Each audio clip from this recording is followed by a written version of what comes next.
All right, Trouble, say good morning. Let us begin. So we are picking up in Reb Tzaddik, Osnun Zayin.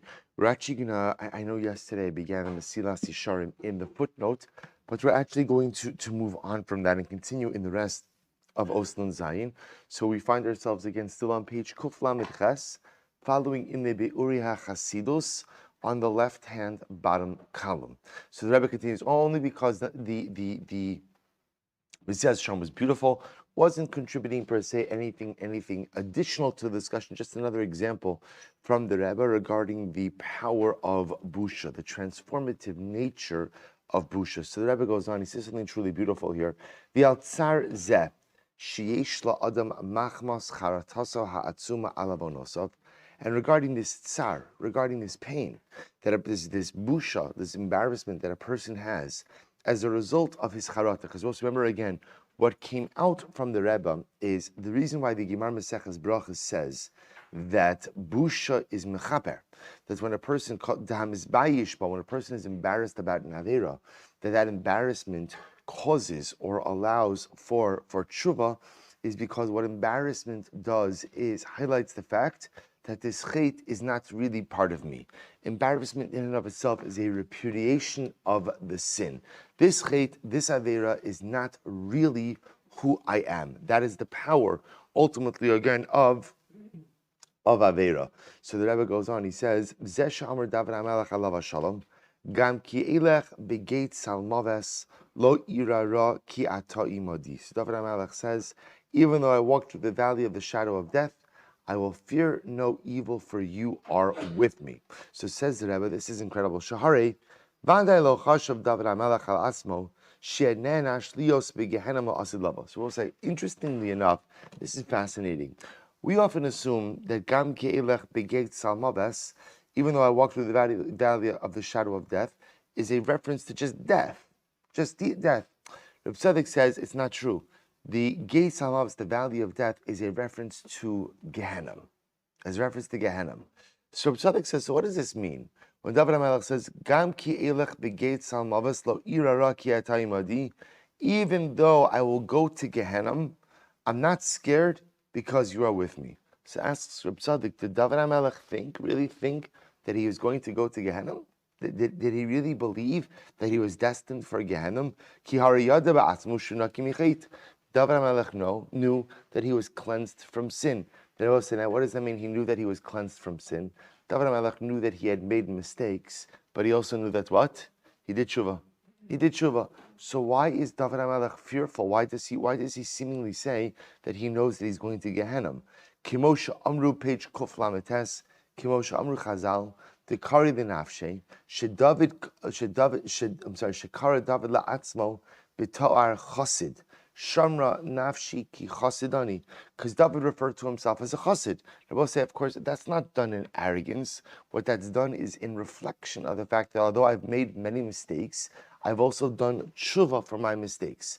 And once I do tshuva for my mistakes, then by definition I have no fear that I'm going to end up in Gehenna. V'ayin sham b'gimar shem v'aretz es pardei chasiduso shisvarat nei HaKadosh Baruch Hu. V'afilu im ne'emar shemerov an v'sanuso chashash shema yigrom achet. So maybe you'll say, well, maybe David is exceedingly humble. And even though he knows that he has done tshuva for his averos so far, maybe Shema Yigrom Achet, perhaps he will sin again, right? Perhaps he'll sin again, and as a result of that new sin, he will go ahead and unfortunately wind up in Gehenna. He says that's not true. Al kol panim lo haya maskir es ha'afsharu shel onesh Gehenna kedei shebekach lo yeh poseach piv l'satan chas v'shalom. So I'll say this is interesting. Even if you want to say that David HaMelech was worried, what we call Shema Yigrom Chet, that perhaps he'll end up doing an Avera and wind up in Gehenna, we say, we all say, Al tiftach peh Satan, right? Don't go ahead and say things that kind of are foreboding. Don't say things that highlight some type of potential future negativity. So Reb Tzaddik says is, how do you understand David HaMelech's statement? Gam ki elech begeit salmaves lo irara ki ata imadi. Even though I'm going to go to Gehenna, I'm not worried, for you are with me. So again, how could it be that David HaMelech is saying that he's going to go to Gehenna? If you want to say it's because he did Averos, it's true. David HaMelech, every other human being committed Averos. They're saying David HaMelech and many other human beings is David HaMelech did Tshuva. So he did Tshuva. Number two, and even if you want to say he's not worried about the Averos he committed, but he's worried about the Averos he may commit. We don't talk like that, right? It's al tiftach pela satan. It's not right to talk like that, that I may perform a sin and therefore may wind up in Gehenna. So how do you understand the pasuk? So I'll say, look what Reb Tzaddik does here, and it's quite beautiful. Rak, min ha'hechrich lefarish, sheratza David HaMelech, lomer al atzmo, kishahaya holich b'yisure Gehenna, ba'odo b'chayim chiyuso ba'olam hazeh. Wow. What it says Reb Tzaddik, it is talking about Gehenna. But it's not the Gehenna that you go to after you die. It's the Gehenna of this world. David HaMelech said, Gam ki elech begeit sal maves. Many times in life, I find myself in the Gehenna of Olam Hazeh. In the Gehenna, what's the Gehenna? Right? What's the Gehenna of Olam Hazeh? He says, Shehu kishaya holich ba'atzvus umara shchora mirov charata al chatav. Both say the Gehenna of Olam Hazeh is the sadness. Now, but the Rebbe uses some very strong words here. Atzvos is sadness. We'll say Mara Shchora is depression. The sadness and depression that comes as a result of profound regret over sin. Rebbe will say, you hear this? The Gehenna of Olam Hazeh is the sadness and the depression that comes about as a result because of my charata, because of my remorse for my sinful activity.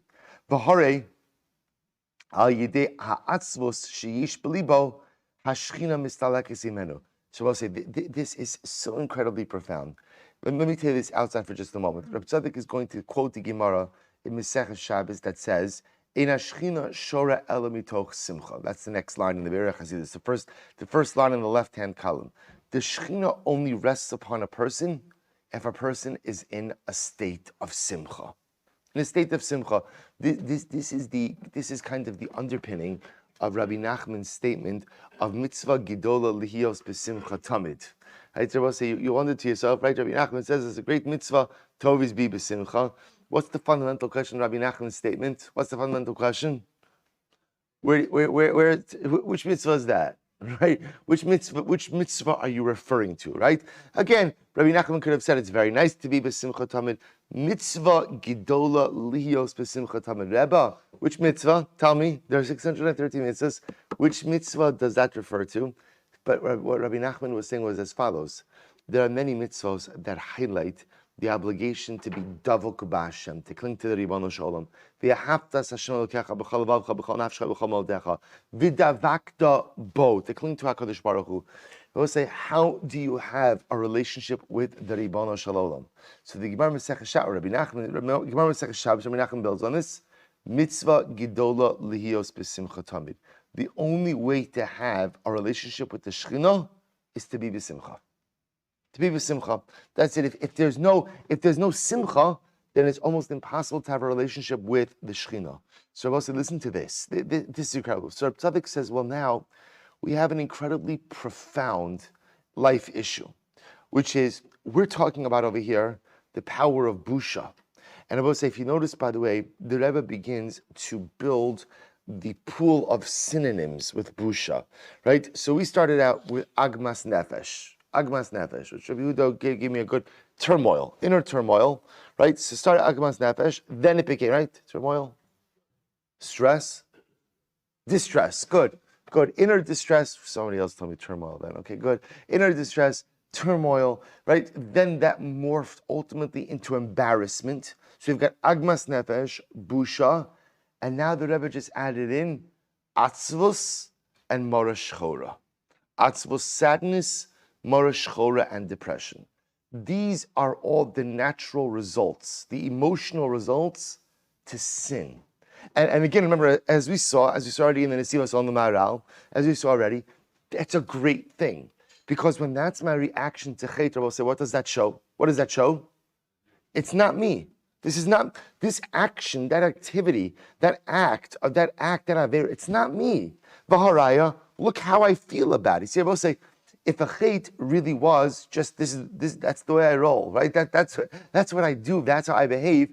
There would be no distress. There would be no turmoil. There'd be no embarrassment. There'd be no sadness. There'd be no depression. This is what I do. This is what I do. The fact that I experience such an extreme, visceral, emotional reaction shows that I'm like we saw yesterday, I'm repudiating this act. This is not me. This is not who I am. This is not who I want to be. But says the Rebbe, now there's a problem. The problem is, the problem is that when I'm in this emotional state, distress, turmoil, embarrassment, sadness, depression, those are emotional states which often prevent me from connecting with the Shekhinah. So you see also what's happening over here? I go ahead and on one hand, I have this extreme emotional reaction, which represents a profound tshuva. On the other hand, this extreme emotional reaction could potentially prevent me from engaging in a relationship with HaKadosh Baruch Hu, because Eina Shechina Shora Ela Mitoch Simcha. Right? Devekos requires simcha. Do you hear this? I just want to point out, it is such an incredible yesod in life. You know, one of the worst, for many people, one of the worst words in the English language, right, is sacrifice. Right? No one wants to have to sacrifice anything. But the truth is, every single time you make a decision, you're sacrificing something. Right? So if I choose to eat fleischiks, I'm sacrificing milchiks, right? I choose to go ahead and go into this profession, I'm sacrificing that profession. I choose to marry this person, I'm sacrificing the opportunity. Every decision ultimately, again, comes with a sacrifice. And what's amazing over here is as follows. What's amazing over here is, Reb Tzaddik is saying, on one hand, the most powerful element, the most powerful emotional element of tshuva puts my relationship with Hashem at risk. I will say, isn't this an incredible anomaly? Right? The thing that highlights the fact that I am repudiating sin, the sadness, the turmoil, the distress, the depression, the very emotional reactions that show that this hate is not me, are the very things that put my relationship with Hashem in peril. Because Ein Hashchina Shora Ela Mitoch Simcha. So now watch what Reb Tzaddik does. So now we'll say, so understand, when David HaMelech says, Gam ki elech begeit salmaves, lo ira ra ki ato imadi. So again, Reb Tzaddik says, lo gam ki elech begeit salmaves is not just death. It's not just death. Gam ki elech begeit salmaves is Gehenna. So we have David HaMelech now saying, even though I know I'm going to go to Gehenna, I do not fear. Why don't I fear? For you are with me. If you're with me. So we'll say, so now what's the pshat? What Gehenna is David HaMelech referring to? So Reb Tzaddik explains he's referring to the Gehenna of tshuva, the Gehenna of Olam Hazeh, the Gehenna of the busha of chait, living with that distress, turmoil, embarrassment, sadness, depression. It's Gehenna. We'll say, I think we can all relate to this. You know, after I commit an Aveira, like there are different averos. Sometimes we commit averos and it's fine. Of course, I'm upset, but sometimes we do things that cause us so much pain, cause ourselves so much pain. That feeling is a Gehenna. That feeling is a Gehenna. So we have David HaMelech saying that even though I know I'm going to go, even though I experience Gehenna in Olam Hazeh, at the end of the day, I do not fear of this. So what's all right? We'll have to stop over here. We'll Emirz Hashem finish up Osnun Zayin tomorrow. We'll explain what David HaMelech is saying, and we'll see what Reb Tzaddik is going to have to help us with ultimately is to try to figure out how to reconcile these two states. How to reconcile, on one hand, the need to go ahead and experience this sadness, distress, embarrassment, depression, while at the same time maintain my relationship with Hashem. We'll stop here. Shkoyach.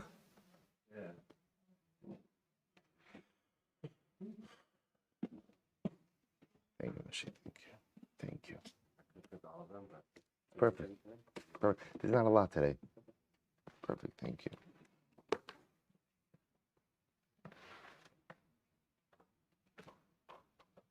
Yeah, I don't think it's working. It works during the winter. During the winter. Yeah. All right, Rebbe, say good morning. Let us begin.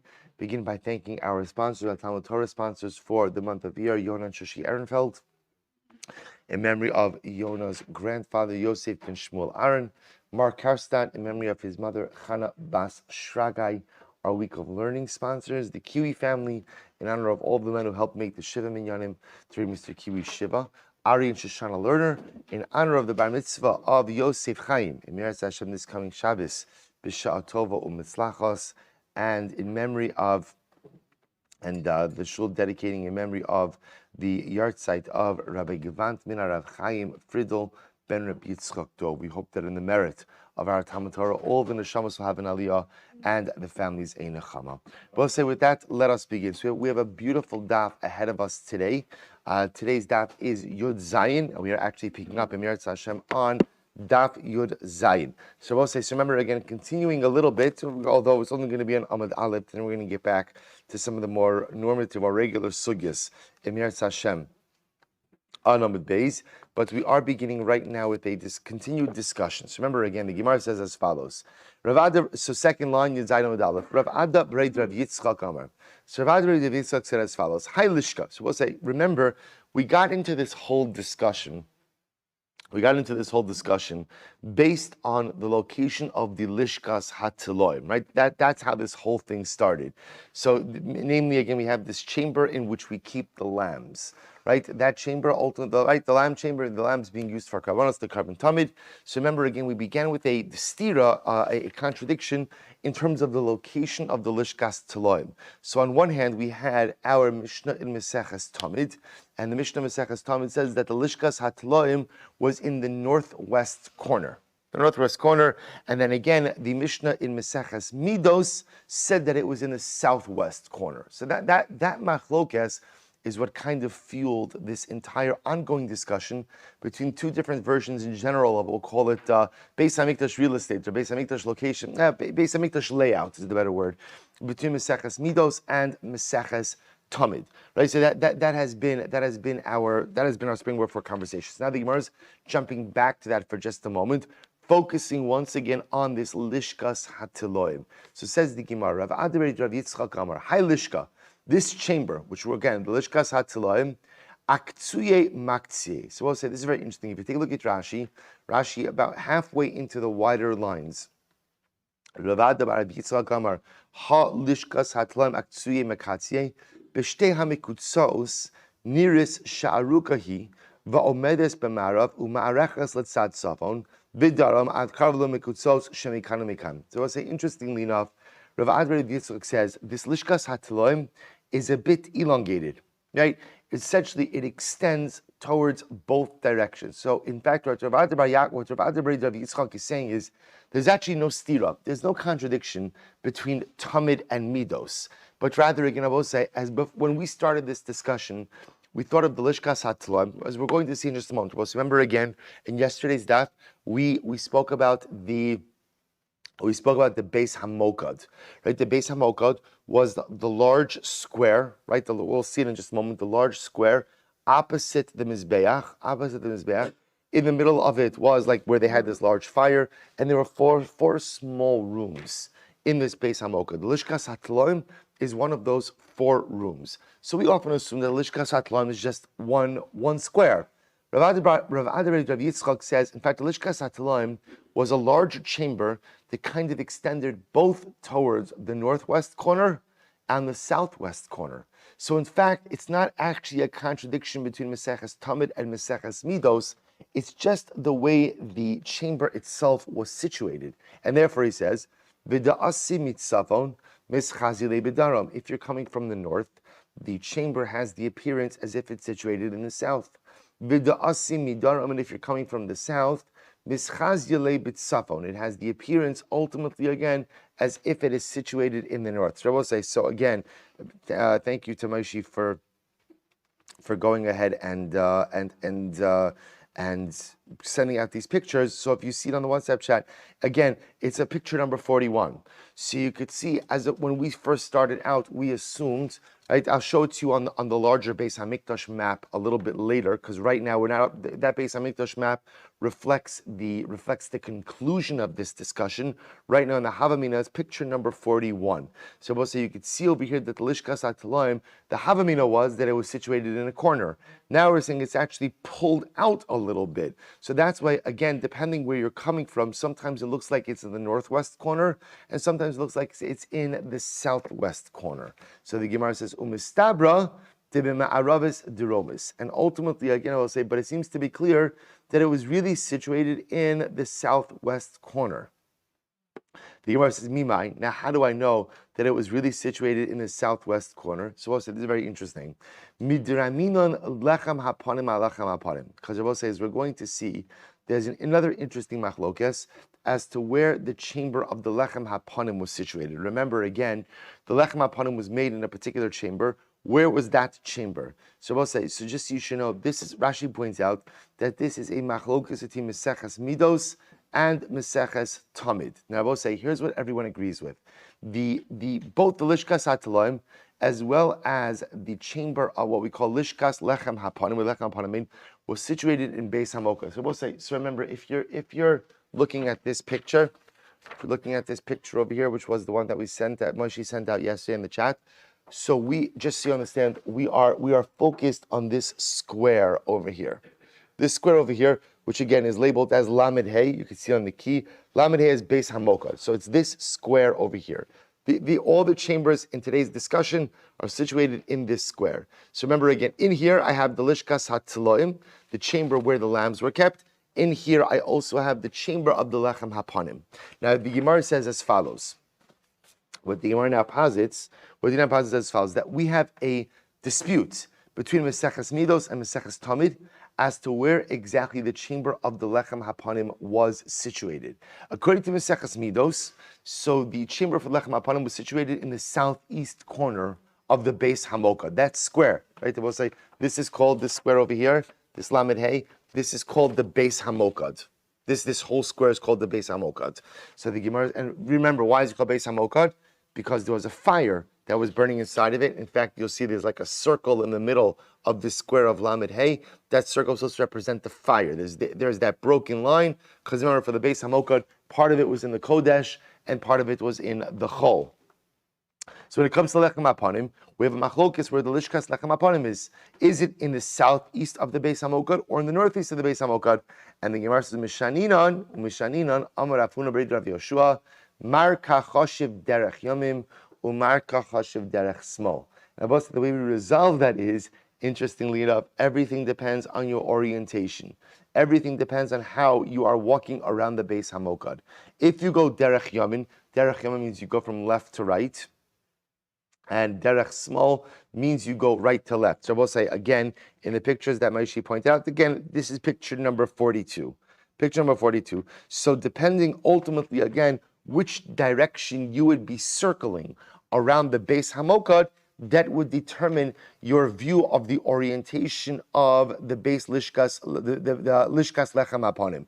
Whether it's the southeast or whether it's the northeast, ultimately, again, depending on whether or not you're circling to the right or you are circling to the left. Picture number 42. So says the Gemara, Amud Beis, I amrit bishlama b'ma'aravis duromis. So if you say that halacha l'maisa, the Lishkas HaTeloim was really in the southwest corner. So we'll say, remember again, this is now picture 43. So if you say the Lishkas HaTeloim was really in the southwest corner, then ultimately again, the Gemara says, Hainu dimitaris lechem hapanim alechem hapanim. Then you could go ahead and answer up the stira between Midos and Tamid, and indeed you could say the southeast, northeast machlokes of the Lishkas Lechem Hapanim is not really a machlokes. It's just the question of whether you're walking right or whether you're walking left.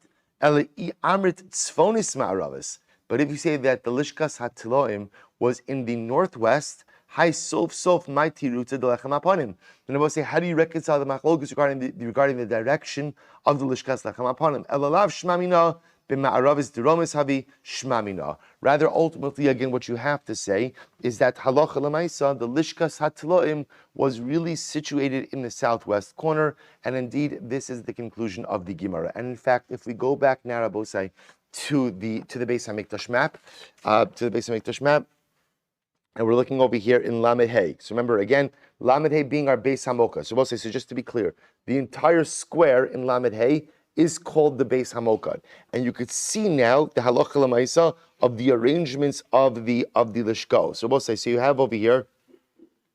So Lamed Vav is the lishkas, right? So Lamed Vav. So we'll say, so kind of going around this way. So this top one over here, this is the chamber in which they housed the stones from the mizbeach that were broken down during the days of the Chashmonaim, right? So once the Chashmonaim come back to the second Beis Hamikdash, they find that the Mizbeach has been used for idolatrous service, can't use it again for the service of HaKadosh Baruch Hu. They smash it, they break the stones, but you can't throw out the stones, so they house it in this chamber. So that's chamber Lamed Vav.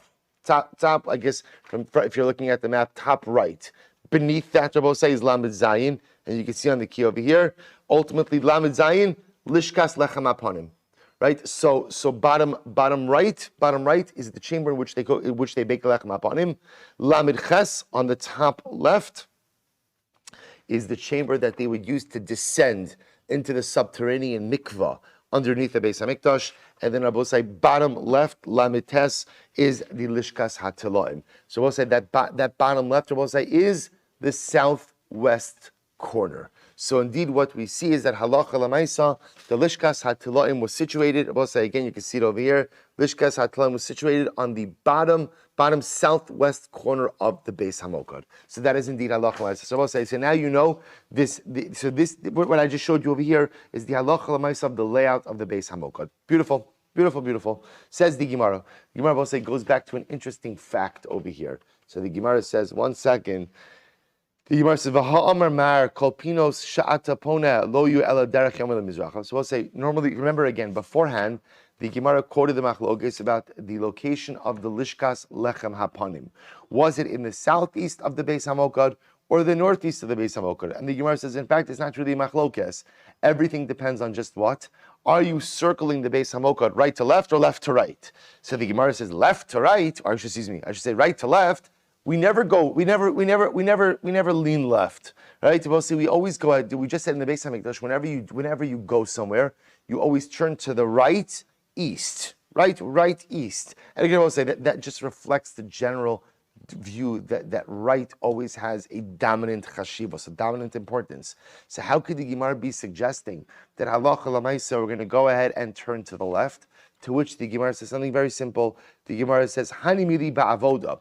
Yes, when it comes to the avoda of the Kohen Gadol, then yes, you go ahead and what? You always go right towards the east. But this is not talking about avoda. This, the Gemara says, Hacha chushbana ba'almahu.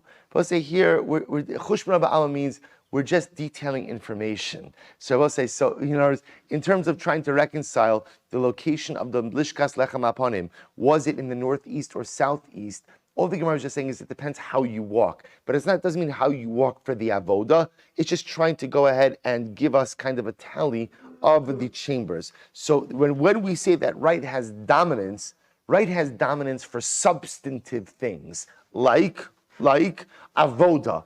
But in terms of just going ahead and kind of assembling information of where everything is situated, that we're not tied to the right for that particular reason. Incredible. So we'll say that No. You'll look on the picture. Everything depends on your orientation, which direction you're coming from. You can see it's easier to highlight it on the picture. You'll see picture 41. I don't know that it's easier to see it on that one. I think it's picture, we sent out 41 and 42. Yeah, you could just see, it's just a question of one, like so many different things in life. It's just a question of which direction you are coming from and what you see first as you circle the Beis Hamokad. Take a look. It's easier for me to show it to you on the picture than it is for me to explain it outside. So, Dr. Shah, did you see the picture? Yes. Good. So you can see again, depending on how you're circling the base, depending on how you're circling, what you hit first depends on your directional orientation. Again, it's just a question of which chamber you're hitting first as you go around, and the relationship of the chambers one to the other. So the Gemara goes weiter. Again, I will say, so again, yes, southeast is southeast. I will say again, but remember how you relate to directions. It's the same way you saw in the two images of the Beis Hamikdash that we saw yesterday, right? Depending on how you situate the image, ultimately determines your directional orientation. So to encircling the chambers, which chamber you end up hitting first, bumping into first, determines your directional orientation as well. Says the Gemara. Let's go weiter. Shekoin gadol makriv chelik barosh v'noto chelik barosh. So the Gemara says as follows. So we'll say, so now we're jumping back a little bit into the Mishnah. So the Mishnah says as follows, that the Kohen Gadol, so remember again, we just so you understand how we got into this. So the Mishnah is talking about over here, how halacha l'maisa, the Kohen Gadol does all of the avodah during the 7 days of sequestering. So now, as an aside, the Gemara said, the Kohen Gadol always has the ability to go ahead and what he calls being makriv barosh, which means the Kohen Gadol could come in and do the avodah whenever he pleases, as opposed to all other Kohanim who are part of a rotation. Right, so we'll say you get a mishmar, right? Your family gets a mishmar, but that mishmar is made up of multiple batei avos. If you're a regular Kohen, you can't come into the Beis Hamikdash and do the avodah whenever you want, but rather, again, you are assigned your particular time. The Kohen Gadol has the ability to go ahead and do the avodah whenever he wants. Furthermore, he could take whatever sacrificial portions he wants when he wants. Let's analyze. Says the Gemara, Tan Rabbanan, Keitzad makriv chelik barosh. We'll say, what does it mean that the Kohen Gadol is makriv? What does it mean that he has the ability to offer first? So the Gemara says, Amar Ula, very simple. Amar Ula, Zuani makriv, right? Oh, I'm sorry. Amar, Omer, Ola Zuani makriv, Mincha Zuani makriv. So we'll say, for example, Kohen Gadol walks into the Beis Hamikdash, they're about to offer up an Ola, and he says, I want to offer up this Ola. So he says, I want to offer up this Ola, or I want to offer up this mincha. So he'll say he has the right to do so. Simple as that. He walks into the Beis Hamikdash, he could claim the right to go ahead and offer up whatever he wants, whenever he wants. Keitzad notel chelik barosh. So we'll say here it becomes a little bit more complicated. What does this mean that he takes first portion? What does that mean? Omer chatos zu ani ochel. Asham zu ani ochel. So he could walk in, and let's say the Kohanim were offering up a chatos. He could say, I'm eating this chatos, or I'm eating this asham. So literally, he can go ahead and take any sacrificial portion he wants. V'notel chala mishtei chalos. Now, we'll say this is very interesting. Now, remember, the shtei alechem over here that they're referencing is the special carbon of Shavuos. So he's permitted, so we'll say there are 2 loaves that are offered up. The Kohen Gadol is permitted to go ahead and take one of those loaves. So we'll say that interestingly enough, what we're going to get into, well, let's see it. And he could take up to 4 or 5 loaves of the lechem apanim. Now, let's remember again, how many lechem apanim loaves are there?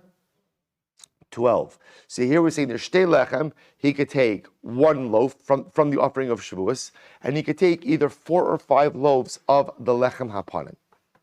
So let's analyze this. Rabbi Omer, the olam chamish. Rabbi says no. In reality, he's actually permitted to take 5 loaves. Always permitted to take 5 loaves of the lechem hapanim. Shnei amar v'haisa li Aron ulebanov. The pasuk says that the lechem hapanim will be for Aaron and his sons. So we'll say, what does it do? It's actually fascinating drasha.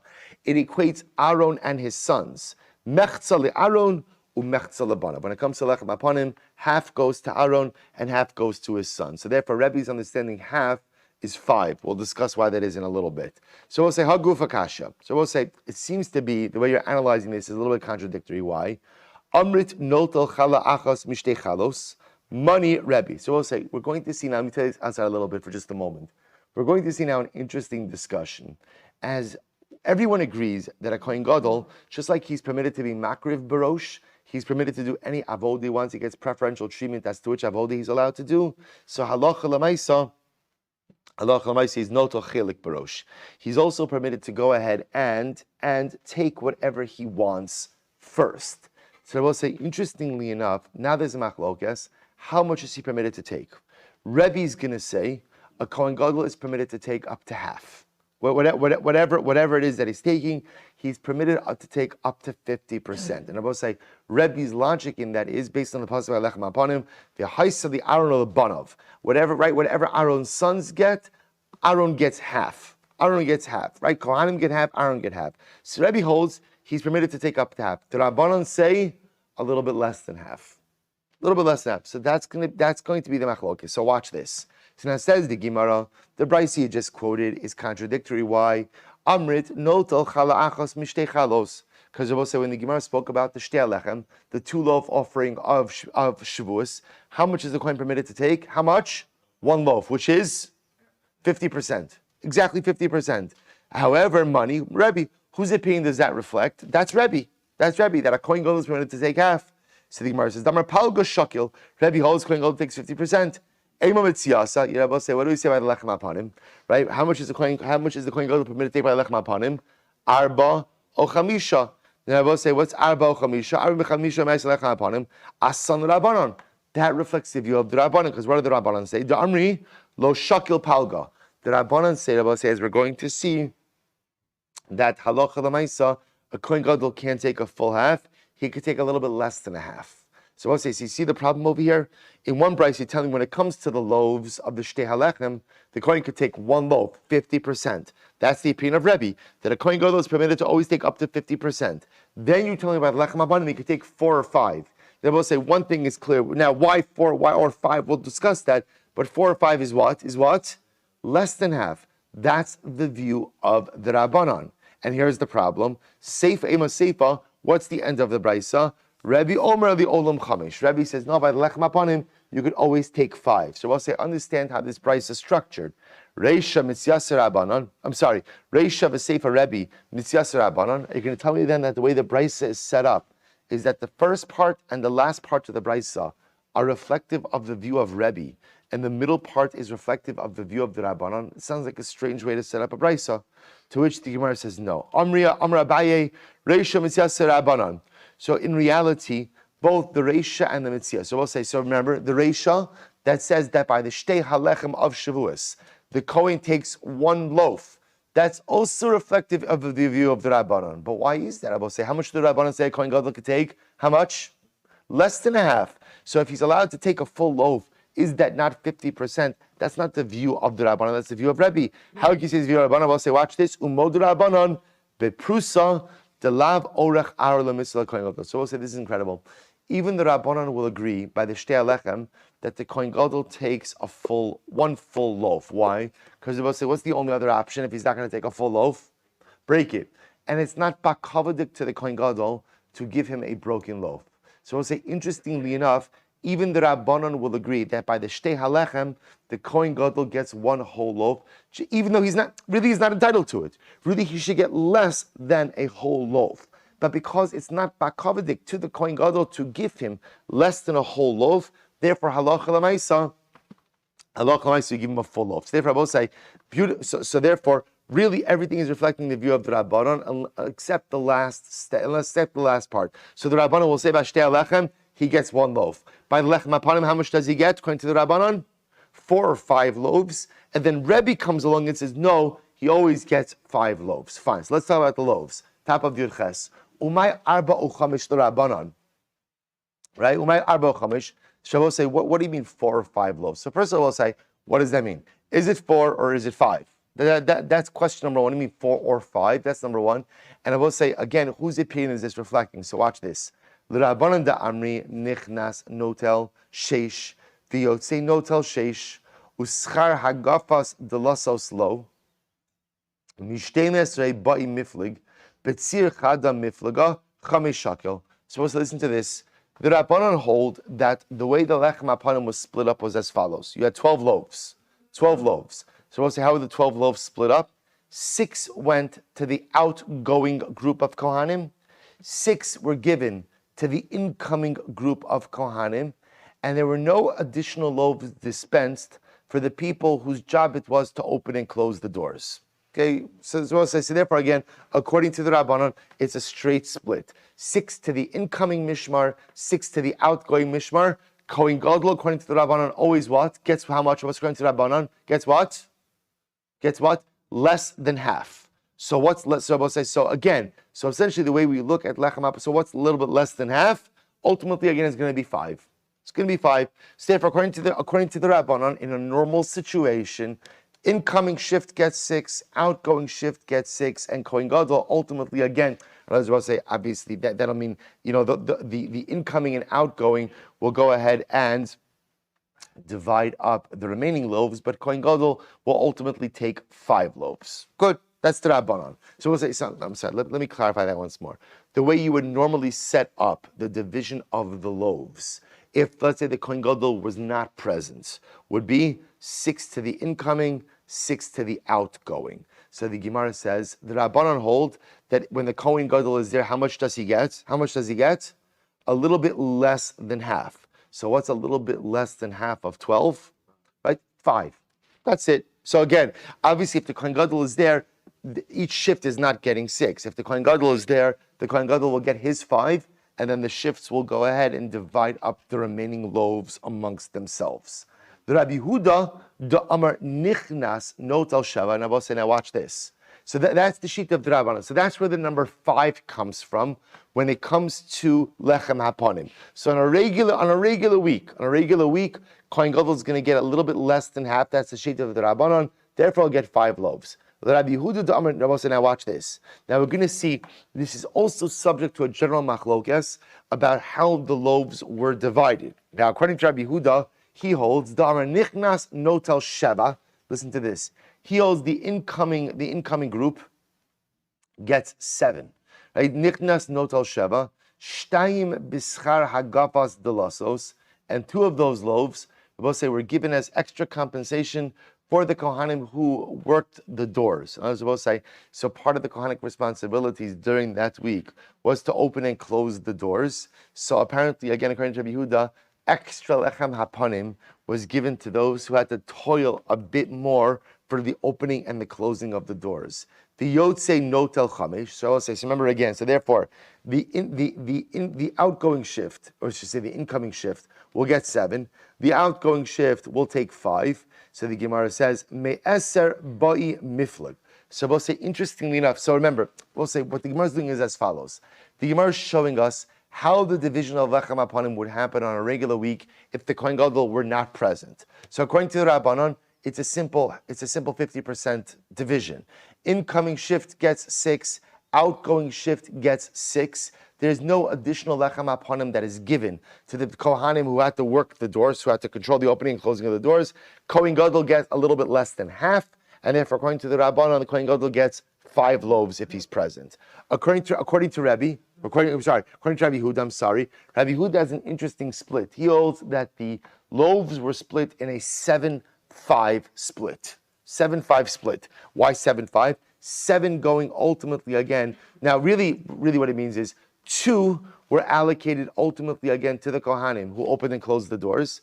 And then really the pool that you have to split between the 2 shifts was how much? 10. 10, 5 and 5. So therefore I will say when calculating the portion of the Kohen Gadol, what do we take? We take the 2 off the top, right? Because the 2 that were allocated to the Kohanim who worked the doors, those are not part of anyone's division. Those are just taken out of off the top. Therefore, according to Rabbi Yehuda, you really only have 10 loaves for division. Only 10 loaves for division. Apparently, again, Rabbi Yehuda holds like the Rabbanon, that the Kohen Gadol gets a little bit less than half, and therefore a little bit less than half of 10 is 4. Right? Because you also remember again, based on the Gemara before, we're not giving the Kohen Gadol partial loaves, we're only going to give him whole loaves. So we'll say, this is the fundamental machlokes. So therefore, again, when the Brisa says when it comes to Lechem Hapanim, sometimes you give him 4, sometimes you give him 5, it's reflective of 2 different opinions. Again, one more time. According to the opinion, ultimately, again, of the Rabbanon will say Lechem Hapanim is a pool of 12. It's a pool of 12. Half goes to the incoming shift, half goes to the outgoing shift. When determining the portion of the Kohen Gadol, we will go ahead and give him a little bit less than half, and therefore we give him 5. Rabbi Yehuda, was interesting enough, also agrees with the Rabbanon that the Kohen Gadol always gets a little bit less than half, but Rabbi Yehuda has a different division of Lechem Hapanim. Why? He takes 2 off the top as the payment for the Kohanim who took care of the doors. Therefore, for division purposes, there's only a pool of 10. So normally, again, 5 to the incoming shift, 5 to the outgoing shift. If the Kohen Gadol is there, we give him a little bit less than half, which is 4. Good. Says the Gemara, Rava Amar, Kulu Rabbihi. Rava says no. In fact, this entire section reflects the view of Rabbi. Now I will say, remember again, what does Rabbi hold? Rabbi holds Kohen Gadol gets half. Kohen Gadol not less than half, Kohen Gadol gets half. So the Gemara says, 1 second. But according to Rabbi, then how much lechem upon him should you get, really? Well, so I will say, so maybe 6 or maybe 5, right? What does it depend on? It depends ultimately again on whether or not you remove 2 loaves from the top to pay the kohanim, to give to the kohanim who work the doors. But it's for sure not what number. What number does it come into the equation? 4, right? So the Gemara says like this: Rava Amar Kulu Rabbihi, v'savar lak Rabbi Huda. Rava says Rabbi holds like Rabbi Huda. But again, what does Rabbi Huda hold? Rabbi Huda holds that 2 loaves are taken off the top. Right? According to Rabbi Huda, 2 loaves are removed from the division because those 2 loaves go to the kohanim who work the door. So you're only dealing with a pool of 10. Ve'elamai arba hachamish by the mishkal. But at the end of the day, why 4? Why 4? The coin ultimately again should be entitled to at least 5. So the Gemara says, Lo kasha, this is actually very interesting. Ha di'ika mishmar hamis akev, ha deleka mishmar demis akev. Supposed to listen to this. Sometimes you would have a mishmar that would need to stay on. Now, I will say, take a look at Rashi for just a moment. This is really quite interesting. Elamai arba hachamish bayla mishkal. So why does it say 4? Allah chalamai again, you should get at least 5. Lo kash hadika mishmar misakef. Look at Rashi. Pamim sheyom tov chal b'sheni b'Shabbos. Sometimes Yom Tov falls out on a Monday. V'yesh mishmar makdim uba me'erev Shabbos. So we'll say you would have sometimes the following situation, where let's say Yom Tov falls out on a Monday. Now we'll say Yom Tov falls out on a Monday. So remember again, the mishmar doesn't need to come. Remember on Yom Tov, all the mishmaros are on, right? All the mishmaros serve on Yom Tovim. So sometimes what would happen is if Yom Tov fell out on a Monday, a mishmar would already come on Erev Shabbos. Right, just to make sure to be there on time. Umisaki bataregel, shekala mishmoros baos beregel. So we'll say, so again, sometimes Yom Tov will fall out on a Monday, and nevertheless you'd have a larger number of mishmoros already assembling as of Erev Shabbos. As of Erev Shabbos, to be there on time. O pamim shemotza Yom Tov Erev Shabbos, or sometimes Yom Tov itself, or Matzah Yom Tov, would be Erev Shabbos. V'hamishmoros holchos them common be'erev Shabbos. V'yesh mishmar, shemis akiv sham ad Matzah Shabbos. So we'll say, what it's saying is as follows. Sometimes Yom Tov begins on a Monday, but mishmoros would show up early on Friday. And sometimes Yom Tov ends on Thursday night, but you'd have mishmoros that would remain in the base of English, remain in Yerushalayim until Matzah Shabbos. Maybe they couldn't get home in time, whatever it was. Utram Mesechas Sukkah, Shabbos Shabbos Haragel, Hayukala Mishmoros Shavios Bechiluk Lechem Aparim. I will say Shabbos in the midst of Yom Tov, which I guess we would call Shabbos Chalamayid. Shabbos Chalamayid, or if you would go, we'll call Shabbos Chalamayid, or for that matter, if Shavuos falls out on Shabbos. So we'll say when all of the Mishmoros are there, they all have equal opportunity in the Lechem Aparim. V'chein Yom Tov hasamach l'Shabbos. So too, I will say if Yom Tov falls out close to Shabbos, bein milafaneha shein yicholin lashu b'Shabbos limkaman, bein la'acharesh al karchan hein makdiven lavo me'erev Shabbos hayu kol mishmoros shavos bechiluk lechem aponim shari al karchan shohin sham. So we'll say now watch this. V'hari hi kishabbos shabasoch haregel. So we'll say I just want to point out what's happening over here. So here's what we have on the regalim, on the Yom Tovim. All of the Kohanim came to the Beis HaMikdash to serve. Okay. Therefore, Shabbos that fell out during Yom Tov, or Yom Tov that fell out on Shabbos, let's say Shabbos Chalamayid Sukkos, Shabbos Chalamayid Pesach, or Shavuos that falls out on Shabbos, all the Mishmoros are there. And because they're all there, they all get to share in the Lechem Hapanim. They all get to share, which makes sense. They're all there, all get to share Lechem Hapanim. However, Rashi says, Chal Yom Echad Lahafsik Bein Saim Omi Lefanea, Kigon Shekala Moed Bechamishi B'Shabbos, Omi Acharash Hischa Moed B'Sheni B'Shabbos, Lo Haya Lahem Lahaktim Lavo Mipnei HaShabbos, Einon Shavos, Ela Mishmar Hamis Akev B'Shabbos, Bein Shu Mishmar Echad, Bein Shu Mishmaros Harbe, Notel Shtei Chalos, V'Ashar Mischalkos Lahamishmar Hayotzi V'Hanichnas, Shezman HaKavos. Let's listen to this. So if all the Mishmoros were supposed to be there on Shabbos, then everyone shares in the Lechem Hapanim equally. But I will say, what happens if a number of mishmoros are there, but they don't have to be there? I will say, what does it mean they don't have to be there? For example, Yom Tiv doesn't start until Monday, but Kohanim's reason hain, and they showed up on when? On Friday. Or Yom Tiv was over on Thursday, but the mishmoros decided to still stay for Shabbos. In that case, the mishmoros who stayed but did not need to stay only get to share in 2 of the 12 loaves. And the remaining 10 loaves get divided up between the mishmoros who are supposed to be there. So the Gemara suggests over here, that's what it means when sometimes it says 4, sometimes it means 5. Ultimately, again, it's dependent on whether or not there are other mishmoros who are staying. Ultimately, again, if there are other mishmoros who are staying, those additional mishmoros who don't have to be there. But I want to be clear. When the mishmoros have no choice but being there, for example, Shabbos Chalamayid, then everyone shares Lechem upon him equally. But when the mishmoros happen to be there, not because they have to be there, but because, again, halacha lamaisa, they're coming early or they're staying late, they only get to share in 2 of the loaves, but the remaining 10 loaves ultimately are split up amongst the standing mishmoros. So the Gemara therefore says, that's what it means, sometimes 4, sometimes 5. Again, depending on how many mishmoros ultimately were staying inside of the Beis HaMikdash. Good. So the Gemara says, 1 second. I'ika mishmar hamisakev mishmona bay lemiflag. But 1 second. So therefore the Gemara says as follows: if there are additional mishmoros who are staying, then in reality, halacha l'maisa, there's only 8 loaves in the pool that are left, and therefore the kohen gadol v'shakel arba ileka mishmar hamisakev me'eser bay lemiflag. V'shakil chamesh. Say, Rabbi will say again, if there are mishmoros who are staying, we'll say, so remember again, let's bring this all together. So it could be that this reflects the view of Rebbe. But Rebbe holds of who? Rebbe holds like who? Rebbe Huda. So we'll say, so watch this. So what does Rebbe Huda hold? Rebbe Huda hold? That in general, when dividing up Lechem Apanim, what do you remove from the top? 2. Why? To give to the Kohanim ultimately, again, who are in charge of the doors. So therefore, Rebbe will say, therefore, you're taking 2 off the top. So if there are no other mishmoros that are staying, just the mishmoros who are supposed to be there, so you have a pool of how many loaves? 10. The Kohen Gadol gets half according to Rebbe, therefore he'll get 5 loaves. However, if there are other mishmoros who are staying there, then Rebbe say what effectively happens is fascinating. You get 2 that are removed from the top for the Kohanim taking care of the doors. Then what?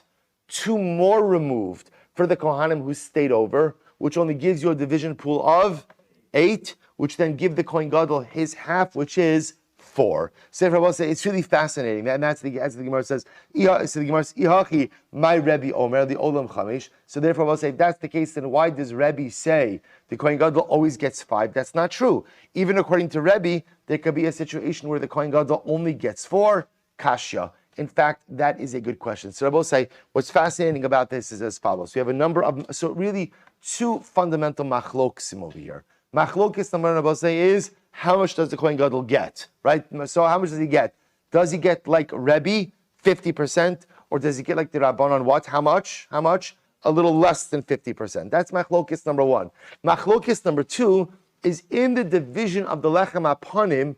Do you take 2 loaves off the top to give to the Kohanim who are in charge of the doors? That's another Machlokis, Rabbi Huda and the Rabbanon. The Rabbanon say nothing special given to the Kohanim in charge of the doors. Rabbi Huda says ultimately what? 2 off the top given to the Kohanim who deal with the doors. Therefore, both say when you look at the Machlokes, Rabbanon and Rabbi Huda, the Rabbanon will say you have a pool of 12. Kohen Gadol gets a little bit less than half, and therefore, if he's there, how many loaves does he get? 5. According to Rabbi Yehuda, so both say according to Rabbi Yehuda will also agree he gets a little bit less than 50%.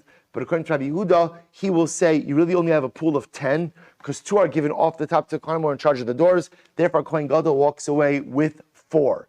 Then Rabbi said the Gemara comes along. What about the sheet of Rebbe? Now this is fascinating. Now Rebbe, remember again, Rebbe holds 50%. Rebbe holds 50%.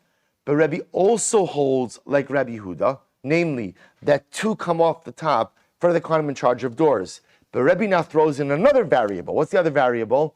If you have a situation where because of the proximity of Yom Tov to Shabbos, right, you have additional mishmoros who are there, the division of the Lechem Panim will also look different. But what does it depend on? It depends on whether or not those additional mishmoros need to be there for Shabbos. If all of the mishmoros need to be there, then how does the division take place? All Kohanim divide all of the bread. But if you have a situation where the additional mishmoros are there, but they don't have to be there, then ultimately, again, the division will look differently. So we'll say, watch this. If all the Kohanim have to be there, then all Kohanim go ahead and share in the bread equally. And what's the portion of the Kohen Gadol? According to Rebbe, is going to be 5. Because Rebbe agrees with Rabbi Yehuda that you separate out 2 loaves from the top, so there's only a pool of 10, but Rebbe holds the Kohen Gadol gets 50%, which ultimately is 5. But it will say, watch this. If you have a situation where there are additional mishmaros who came early or stayed late, but they didn't have to. For example, Yom Tov's not starting till Monday, but they decided to come Erev Shabbos, or Yom Tov was over on Thursday, and they decided to stay for Shabbos. In that case, we'll allocate 2 additional loaves, 2 loaves, to the tarrying mishmar, to the mishmar that came early or stayed late. And therefore we'll say, in that model, according to Rebbe, how many loaves do you have left in the pool? How many loaves?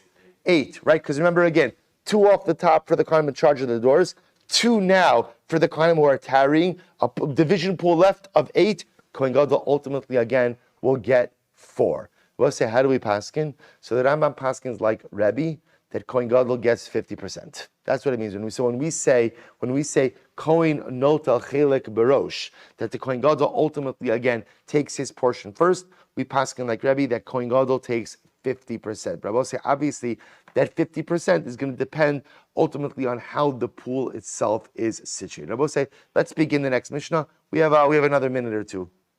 We can go ahead. I will say, incredible sugya. Says the Mishnah, Masru lo zikenim miziknei bezin. So we'll say, so now the Mishnah says as follows. Really incredible. The Mishnah says that still, remember, we're fully focused now on the topic of sequestering, right? This is all about sequestering. So now we'll say, let's understand what we've done. We've established that he's sequestered for 7 days. Where is he sequestered? Little Chazara? Lishkas Parhedron. Excellent. Very good. Right? What happens during the 7 days? We've already established. So step 1, what is he doing during the 7 days?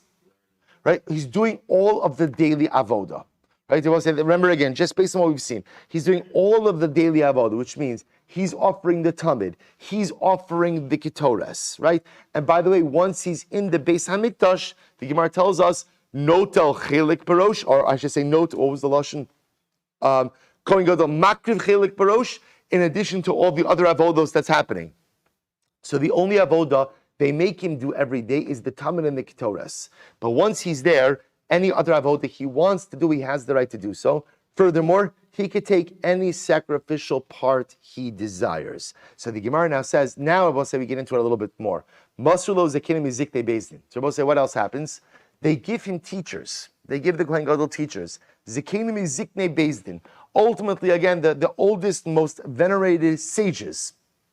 They call in the fun of Beseder Hayom.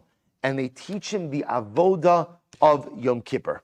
Literally, again, go through it in Parashas Acharei Mos. So they go through Parashas Acharei Mos with the Kohen Gadol. But Omrim Lo, they say to him, Ishikot. And we'll say, you know what? Actually, we'll stop over here. Okay, we'll pick up in Mir Hashem with the Mishnah tomorrow. We'll say incredible Yashikaya.